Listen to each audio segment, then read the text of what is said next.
السلام علیکم ورحمۃ اللہ وبرکاتہ۔ حجاب اور ماڈسٹی کے اوپر جو ہے بہت سارے لوگوں نے بہت کچھ باتیں کہی ہے، اور جو پاپولر نیریٹو ہے وہ یہی ہے کہ عورتوں کو حجاب کرنا چاہیے کیونکہ مردوں کی نظر خراب ہے، اور کیونکہ مرد برداشت نہیں کر سکتے ہیں، تو یہی وجہ ہے کہ عورتوں کو حجاب کرنا چاہیے، اور اور گھر کے گھر میں رہنا چاہیے، زیادہ تر مسجد نہیں جانا چاہیے، اور جب گھر سے نکلے تو نقاب ہونا چاہیے، چہرہ جو ہے پورا ڈھک کے رہنا چاہیے۔ تو یہ پاپولر نیریٹو ہے لوگوں کے نظر میں، خاص کر مذہبی لوگوں کے نظر میں۔ لیکن جب آپ قرآن اور سنت کا مطالعہ کرتے ہیں، خصوصاً قرآن اور حدیث کا مطالعہ کرتے ہیں، تو آپ کو پتہ چلتا ہے کہ یہاں پر بات ہی کچھ اور کہی گئی ہے۔ یہاں پر بہت بڑا گیم ہو چکا ہے، مطلب اتنا بڑا گیم ہو چکا ہے کہ اگر آپ کسی کو بتائیے گا قرآن کا نیریٹو کیا ہے تو وہ آپ کو بیوقوف سمجھے گا۔ وہ یہ بولے گا کہ اتنے بڑے علماء جو ہے وہ کیا جاہل تھے، تمہیں کو بات سمجھ میں آئی ہے؟ تو اس کو میں بولتا ہوں کہ بھائی، کیا جو بات علماء بول رہے ہیں وہ سیم بات کیا قرآن نہیں بول سکتا؟ مطلب اللہ کو اپنی بات بولنے نہیں آئی اور علماء کو وہ بات بولنے آ گئی۔ مطلب اللہ سبحانہ تعالیٰ خود کی بات کو جو ہے وہ بیان نہیں کر پایا صراحتاً، اور علماء اس چیز کو بیان کر سکتے ہیں، تو پھر بڑا کون ہوا، اللہ یا علماء؟ جب اللہ اپنی بات ہی ٹھیک سے بیان نہیں کر پایا، ٹھیک ہے، تو پھر ہم عبادت کس کی کریں؟ اللہ کی کریں کہ علماء کی کریں؟ اب بولے گا نہیں، کرنا تو عبادت اللہ ہی کی ہے۔ تو جب اللہ ہی کی عبادت کرنی ہے تو اللہ ہی بتائے گا کہ آپ کو حجاب کرنا ہے یا نہیں کرنا ہے۔ آپ جب قرآن پڑھیے گا تو ورڈ حجاب جو ہے 7 دفعہ آیا ہے، اور 7 دفعہ میں بھی سب کا سب ایک ہی میننگ میں آیا ہے، اور وہ ہے بیریئر۔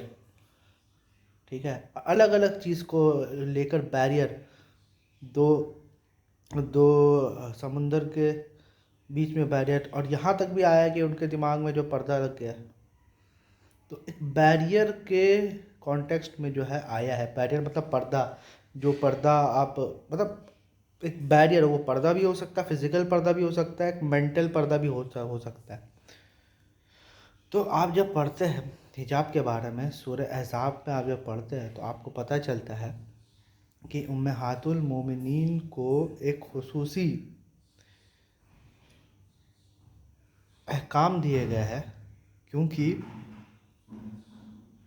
منافقین جو ہے وہ ان کے اوپر اٹیک کرنا، سکینڈل بنانا شروع کر چکے تھے۔ تو جب سورہ احزاب سٹارٹ ہوتا ہے تو سٹارٹنگ سے ہی اللہ سبحانہ تعالیٰ ٹاپک بتا دیتا ہے کہ بھیا یہ ٹاپک ہے کہ منافقین اور کافرین کے بارے میں بات ہوگی۔ اس کے بعد جنگ خندق کا ذکر آتا ہے، منافقین کا ذکر آتا ہے۔ اس کے بعد نبی صلی اللہ علیہ وسلم کی ازواج مطہرات کو یہ کہا جاتا ہے کہ اے نبی کی بیویوں، اگر تمہیں کو چاہیے کہ تم جو ہے دنیا کی زندگی کو ترجیح دینا چاہتے ہو تو بتاؤ، میں ایک معروف طریقے سے تم کو نبی صلی اللہ علیہ وسلم کی زندگی سے آزاد کر دیتا ہوں، ٹھیک ہے۔ لیکن اگر، اور یہ کوئی مطلب ڈانٹ نہیں تھی، یہ کوئی پھٹکار نہیں تھی، یہ ایکچولی ان کو چوائس دیا جا رہا تھا کہ دیکھو، یا تو تم آخرت چن لو یا دنیا چن لو، کوئی دقت نہیں ہے۔ اگر تم اختیار دیا جا رہا تھا کہ تم کو چاہیے، اگر تم کو پرابلم ہو رہا ہے تو تم اس ڈیوٹی سے تم نجات پا سکتی ہو۔ نبی صلی اللہ علیہ وسلم کی وائف ہونا کچھ چھوٹا موٹا بات نہیں ہے، ایک بہت بڑا ریسپانسبلٹی کا بات ہے۔ جیسے آج بھی آپ دیکھیے گا کوئین ایلزابتھ ہے، یا پھر کوئی بھی جو ہے وی آئی پی میں ہے، تو کتنے سارے باؤنسرس لگے رہتے ہیں، تو ان کی خود کی آزادی میں جو ہے بہت پردہ ہو جاتا ہے۔ تو وہی سیم چیز جو ہے اللہ سبحانہ و تعالیٰ نبی صلی اللہ علیہ وسلم کے کہ وائفس کو یہ چیز بولتا ہے کہ اے نبی کی بیویاں تم عام عورتوں کی طرح نہیں ہو، تم عام عورتوں کی طرح نہیں ہو، اسی لیے تم جو ہے گھر میں رہو، ٹھیک ہے۔ اور کیوں ایسا کہا؟ تاکہ اللہ سبحانہ تعالیٰ تم اہل بیت کو پاک کر دے۔ یہاں نبی صلی اللہ علیہ وسلم کی بیویوں کو اہل بیت بولا گیا ہے، ٹھیک ہے۔ اس سے جو لوگ رزلٹ نکالتے ہیں نا، فلاں کا مطلب یہ ہے، فلاں کا مطلب وہ، قرآن میں جب بھی اہل بیت کا ذکر ہوا تو اس کا مطلب نبی صلی اللہ علیہ وسلم کی وائفس ہے۔ ہم یہ بات مانتے ہیں کہ علی، حسن، حسین، فاطمہ رضی اللہ عنہ ہے، ابن عباس رضی اللہ عنہ ہے، یہ لوگ بھی اہل بیت میں ہے، لیکن اصل اہل بیت جو ہے وہ قرآن ڈیسائیڈ کرے۔ اصل اہل بیت نبی صلی اللہ علیہ وسلم کی وائفس بھی ہے۔ تو علی بھائی کا جو یہ موقف ہے کہ اصل اہل بیت وہ ہے جو حدیث میں بیان ہوا، that does not make sense. جب آپ خود بولتے ہیں کہ ہمیں قرآن کو حدیث سے جج کرنا ہے، حدیث کو قرآن سے جج نہیں کرنا، جب ہماری پرائمری کتاب قرآن ہے تو پرائمری کتاب ہی ڈیسائیڈ کرے گا کہ پرائمری چیز کیا ہوگا۔ مطلب جو پرائمری کتاب ہے اس میں سیکنڈری چیز کا ذکر ہو گیا، اور جو سیکنڈری سورس ہے اس میں پرائمری چیز کا ذکر ہو گیا۔ ایسا کبھی ہوتا ہے؟ تو جو منافقین ان پہ الزام لگا رہے تھے، اس لیے اس کو یہ بولے کہ اللہ تمہارا تعالیٰ اس سے پاک کرنا چاہتے ہیں۔ ادھر معصومیت کا بھی عقیدہ نہیں ہے، جو ہمارے شیعہ حضرات جو ہے وہ معصوم سب کو اہل بیت کو سمجھ لیتے ہیں۔ اور یہ چیز بولا گیا ہے، لوگوں کو بولا گیا ہے کہ جب بھی تم، ایک اور بہت بڑا بات بولے کہ یہ تمہاری ماں ہے، مطلب دل سے بھی جو ہے یہ چیز جو ہے نکالنا چاہتا ہے اللہ سبحانہ تعالیٰ کہ ان کے بارے میں بولنے سے پہلے یہ سوچ لو یہ نبی صلی اللہ علیہ وسلم کی وائف سے، یہ تمہاری ماں ہے، ٹھیک ہے۔ تو ماں کا درجہ پہلے دیا گیا۔ دوسری بات یہ درجہ دے دیا گیا کہ نبی صلی اللہ علیہ وسلم کے بعد کوئی بھی ان سے شادی نہیں کر سکتا، ٹھیک ہے۔ یہ پابندی ہو گئی ہے۔ ماں ایک خصوصیت، کوئی شادی نہیں کر سکتا نبی صلی اللہ علیہ وسلم کے بعد۔ دوسری خصوصیت، زیادہ تر ٹائم ان کو گھر میں رہنا ہے۔ چوتھی خصوصیت، اور یہ چیز خاص کر بتایا گیا ہے کہ تم عام عورتوں کی طرح نہیں ہو۔ تو یہ لوگ جو بولتے ہیں، ہمارے علی بھائی یا کوئی اور بولتے ہیں نا کہ جب نبی صلی اللہ علیہ وسلم کی وائف ہمارے لیے اسوۃ الحسنہ ہے، تو یہاں پر پھر آپ بولو پھر رسول اللہ بھی ہمارے لیے اسوۃ الحسنہ ہے، انہوں نے 13 شادی کی تو ہمیں بھی 13 شادی کرنا ہے۔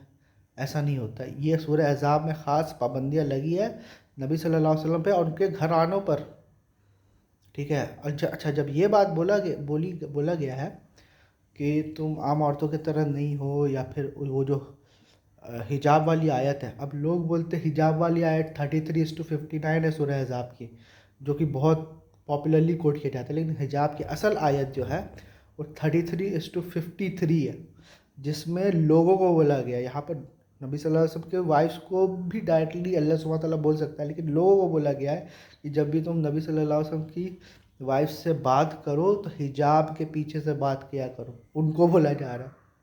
حجاب کا مطلب یہ پردہ ہے، بس یہ جو ہے نبی صلی اللہ علیہ وسلم کی وائفس کے اوپر جو ہے حجاب جو فرض ہوتی ہے وہ یہاں سے فرض ہوتی ہے، اس آیت سے فرض ہوتی ہے۔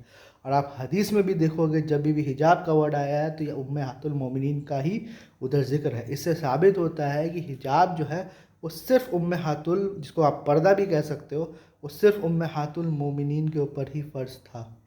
آپ جتنی بھی حدیثیں لاؤ گے وہ یا تو ضعیف ہوں گی، یا تو اگر صحیح بھی ہوگی تو اس میں ذکر امہات المومنین کا ہی ہوگا، کوئی نہ کوئی، چاہے وہ عائشہ تعالیٰ عنہا ہو یا کوئی بھی امہات المومنین کا ذکر ہو۔ تو اس سے ثابت ہو گیا کہ رسول اللہ صلی اللہ علیہ وسلم کی وائفس کے اوپر حجاب کا حکم صادر ہو گیا، ٹھیک ہے۔ اب یہ لیکن یہاں پر ایک اور بات آتی ہے کہ جب نبی صلی اللہ علیہ وسلم کی وائفس کے اوپر جو ہے یہ چیز ہو چکا ہے، تو پھر ایک اور بات یہاں پر یہ آتا ہے کہ جو سورہ احزاب آیت نمبر 33 ورس نمبر 59 میں جس کا ذکر ہے وہ کیا ہے کہ اے نبی صلی اللہ علیہ وسلم کی وائفس، ان کی بیٹیاں، اچھا جہاں حجاب کا ذکر تھا وہاں پر بیٹیوں کا بھی ذکر نہیں ہے، صرف نبی صلی اللہ علیہ وسلم کی وائفس کا ذکر ہے۔ لیکن سورہ آیت نمبر 33 ورس نمبر 59 میں یہ بولا جا رہا ہے اے نبی کی وائفس، ان کی بیٹیاں اور مومنین عورت، جب تم باہر نکلو تو ایک جلباب لے لو رفنا، تاکہ پہچانی جاؤ اور تم کو ستایا نہ جائے، ٹھیک ہے۔ اب اس سے لوگوں نے جو ہے حجاب کا کہ یہاں پر سے دیکھو حجاب جو ہے کرنا مسلم عورت کے اوپر فرض ہے، پردہ جو ہے مسلم عورت کے اوپر کرنا فرض ہے، لیکن آپ اگر دیکھو گے اس کا کانٹیکسٹ، اور کانٹیکسٹ دیکھنے کے لیے آپ کو کہیں اور جانے کی ضرورت نہیں ہے، قرآن میں ہی رہنا ہے، اسی چیپٹر میں رہنا ہے، سورہ احزاب میں رہنا ہے، اس کے اوپر والی آیت آپ پڑھ لو اور نیچے والی آیت آپ پڑھ لو تو آپ کو یہ بات پتہ چل جائے گی کہ یہاں پر منافقین جو ہے وہ سکینڈل بنا رہے تھے نبی صلی اللہ علیہ وسلم کی وائفس کا اور جتنے بھی صحابیات تھے ان کا، ٹھیک ہے. اور یہ لوگ جب تو اسکینڈل جب بنایا جا رہا تھا تو ایک خصوصی احکام وہاں پر بھی دے دیا گیا، ایک وقتی تعبیر وہاں پر بھی دے دیا گیا ہے کہ یہ لوگ جو اسکینڈل بنا رہے ہیں تو تم ایک کام کرو کہ جب بھی تم نکلو تو ایک جلباب لے لو تاکہ تم کو پہچانی جائے اور تم کو ستایا نہیں جائے، ٹھیک ہے. اور یہ منافقین اگر باز نہیں آئے تو ان کو مدینے میں ہی مطلب کھلے عام جو ہے اس کو ان لوگوں کو قتل کر دیا جائے گا، اور یہی اللہ کی سنت ہے. تو یہاں ایک اسپیسیفک اوکیشن میں، ایک اسپیسیفک سرکمسٹینسز میں، ایک ایمرجنسی کی سچویشن پہ یہ بات بولا گیا ہے کہ جب تم باہر نکلو تو تم جو ہے جلباب لے لو، ایک آؤٹر کورنگ لے لو. اس میں کہیں پر بھی چہرہ ڈھکنے کا، سر ڈھکنے کا کوئی ذکر نہیں ہے. ایک آؤٹر کورنگ رکھ دو تاکہ تم پہچانی جاؤ، ٹھیک ہے. تو اب اب سوال یہ اٹھتا ہے کہ پہچانی جاؤ اس سے کیوں اللہ سبحانہ تعالیٰ نے یہ کہا کہ پہچانی جاؤ؟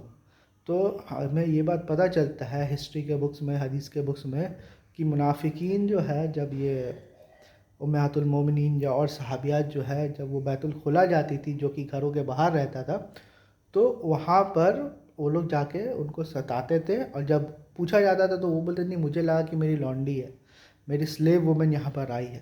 تو سلیو وومن سے ڈفرینشیٹ کرنے کے لیے ایک الگ جلباب لیا گیا ہے. اچھا، اس آیت میں سلیو وومن کا کہیں ذکر نہیں ہے. اس سے اوپر والی جتنی بھی آیت ہے، اس سے نیچے والی جتنی بھی آیت ہے اس میں سلیو وومن کا ذکر ہے. تو اس سے یہ بھی ثابت ہوتا ہے کہ سلیو وومن پہ جلباب فرض نہیں ہے، ماڈسٹی فرض ہے. سورہ نور جو ہے وہ فرض ہے، ٹھیک ہے. سورہ نور میں جو حجاب کی جو آیت ہے وہ فرض ہے، لیکن یہاں پر جلباب جو ہے یہ سلیو وومن کو لے کے جانے کے لیے بولا نہیں گیا. یہ قرآن سے ہی آپ کو پتہ چل جاتا ہے، کیونکہ جہاں سلیو وومن کا ذکر ہے، جہاں سلیو وومن کا ذکر ہے وہاں پر یہ احکام نہیں ہے، اور جہاں پر یہ احکام ہے وہاں سلیو وومن کا ذکر نہیں ہے. تو اس سے ثابت ہوتا ہے کہ سلیو وومن اس میں شامل نہیں ہوتی. اس سے یہ بھی ثابت ہوتا ہے کہ یہ جو رفنا بولا اس لیے گیا ہے تاکہ سلیو وومن اور جو آزاد عورتیں ہیں اس کے بیچ میں ڈفرینشیٹ کیا جا سکے، ٹھیک ہے. تو یہی وجہ تھی کہ ان کو ایک وقتی تعبیر بول دیا گیا ہے کہ آپ کبھی نکلو تو آپ ایک جلباب لے لو. اس میں کہیں نہ سر ڈھکنے کا کوئی ذکر ہے، نہ جو ہے چہرہ ڈھکنے کا ذکر ہے. یہ لوگ جو ہے الگ ہی تعبیر جو ہے بنا کے لوگوں کو پیش کر رہے ہیں تاکہ یہ لوگوں کو کنٹرول کیا جا سکے. تو ابھی کے لیے اتنا ہی، انشاءاللہ اس کے اوپر اور مزید بات بھی ہوگی.